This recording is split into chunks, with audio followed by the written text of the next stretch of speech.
No festival in recent memory has forced the industry to recalibrate its expectations quite like ACON 2025. What happened across that weekend was not a collection of viral clips or trending reactions. It was a quiet, unmistakable transfer of authority. 5 acts walked onto that stage and left owning the definition of what a global performance must now deliver. This was not spectacle for its own sake. It was proof, delivered in real time, that control, identity, and precision still dictate who advances and who merely passes through. When the lights came up and the final note faded, one truth had crystallized: the bar did not move an inch. It was rebuilt entirely, higher, by the artists who refused to treat the stage as anything less than sovereign territory. The shift began the moment AHOF stepped forward. They did not arrive to audition. They arrived to set terms.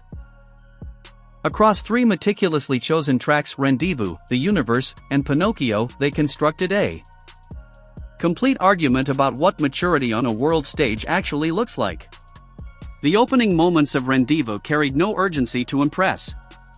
Instead, an almost unnerving calm settled over the arena, vocals locked in place, faces stripped of excess theatrics, chemistry operating on a frequency that felt private even inside a crowd of thousands. There was no pleading for attention. Attention was simply redirected, inward and upward, until the entire venue breathed at the tempo they decided. The universe followed as a deliberate expansion, formations stretching to the edges of the stage, lighting widening in measured increments, every member still tethered to the same emotional center they established minutes earlier. What could have collapsed into generic grandeur instead became a masterclass in scale without sacrifice. Pinocchio arrived as the verdict, sharper, bolder, unmistakably assertive, yet never abandoning the restraint that made the first 2 chapters possible. By the end, the statement was complete. AHOF had not performed a set. They had drawn a border around what emotional authority is permitted to feel like in 2025 and beyond. Where AHOF claimed depth, Kiki claimed ownership of self. 3 songs, Dancing Alone, BTG, and I Do Me, were arranged less like a medley and more like a manifesto delivered in ascending conviction. The choice to open with Dancing Alone was surgical. In an environment engineered for maximum sensory overload, they chose deliberate minimalism, posture grounded, gestures economical, eyes refusing to chase the crowd's approval. The effect was immediate and disorienting in the best way, tens of thousands suddenly forced to listen instead of react. BTG detonated exactly when restraint had done its work, a controlled surge that proved power does not require chaos to register. Formation snapped into place with almost mechanical certainty, yet nothing felt cold. The heat came from absolute belief radiating from every member. I Do Me sealed the sequence with unapologetic arrival, swagger earned, identity declared, the arena no longer watching a performance but acknowledging a stance.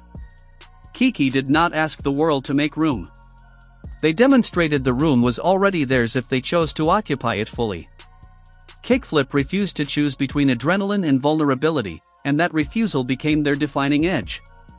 Gas on it hit first like a warning shot. Forward momentum so relentless that hesitation anywhere in the building felt impossible. Timing was merciless, expressions locked, choreography operating like a single organism with 5 hearts beating in perfect sync. The arena ignited within seconds, not because they were told to, but because the performance left no alternative. My First Love Song should, by every festival logic, have killed the momentum. Instead, it revealed range most veterans never achieve. Energy folded inward without collapsing, vocals stepped forward and carried the emotional load alone, sincerity replacing spectacle so cleanly that the crowd's volume dropped not from boredom but from involuntary respect. Band-Aid arrived as synthesis, vulnerability refusing to remain fragile, intensity returning without erasing what came before. The result was a complete arc delivered in under 15 minutes, proof that emotional intelligence at this level is not a soft skill, it is the sharpest weapon available. Next entered the stage with the certainty of a group that already knew the outcome. Beatboxer, I'm Him, and Orly formed a trilogy of escalating dominance disguised as entertainment. From the first 8 counts of Beatboxer, the arena surrendered spatial control. Every transition landed exactly where it was meant to, every formation change executed with the kind of snap that makes slow-motion replays feel necessary. IMM converted raw aggression into something almost elegant, dangerous, stylish, impossible to look away from. The crowd's response synchronized itself to the performance instead of the other way around, a rare inversion that only happens when the artists refuse to follow anyone else's rhythm. Orly detonated the finale with playful precision, proving charisma does not need to be chaotic to be overwhelming. Next never asked for the spotlight. They simply refused to share it. And then came SB19. Some moments do not announce their historic weight while they are happening. They reveal it later, in the silence that follows. Damn, 8-ton ball, Dunka, and Crimson Zone were delivered with a force so absolute that the concept of competition on that stage ceased to exist. From the opening hit of Damn, the arena locked into a single frequency, performer and audience fused by precision that felt almost violent in its clarity. There was no margin, no recovery beat, no moment where the performance waited for the crowd to catch up. 8-ton ball weaponized choreography into something that looked and felt athletic in the purest sense, every member moving like the stage was built for them and them alone. Dunka arrived as controlled explosion. Athleticism meeting raw emotion at the exact point where both become undeniable. Crimson Zone closed the set not as an ending but as coronation, the arena vibrating with the realization that something permanent had just shifted. SB19 did not perform for the crowd that night. They performed through it, past it, and into the conversations that decide which acts are allowed to exist on the largest platforms the industry has to offer. When the final light cue hit and the roar finally broke, 5 separate truths had been established beyond debate. Emotional authority can still silence a festival. Identity can be weaponized more effectively than any pyrotechnic. Range is not the ability to do many things, it is the refusal to do anything poorly. Swagger earns its keep only when it is backed by flawless execution. And raw power, when channeled with absolute discipline, does not negotiate for space. It claims it. ACON 2025 was never designed to crown a winner. It was designed to separate those who understand the new requirements from those who merely hope to meet them.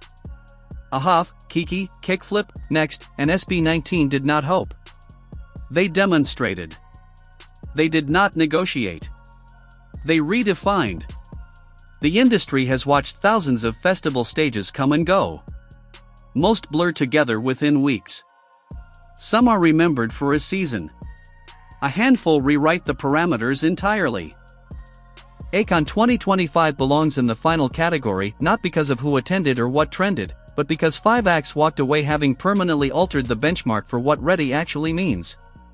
History will not record this weekend as the moment certain artists became famous. It will record it as the moment the global stage acknowledged they had already arrived and that everyone else now has measurable distance to close. The message was delivered without ambiguity. Precision still outlives noise. Presence still outranks production. Identity still overrides algorithm. And when those elements converge at the level displayed across these 5 performances, the only appropriate response is recognition.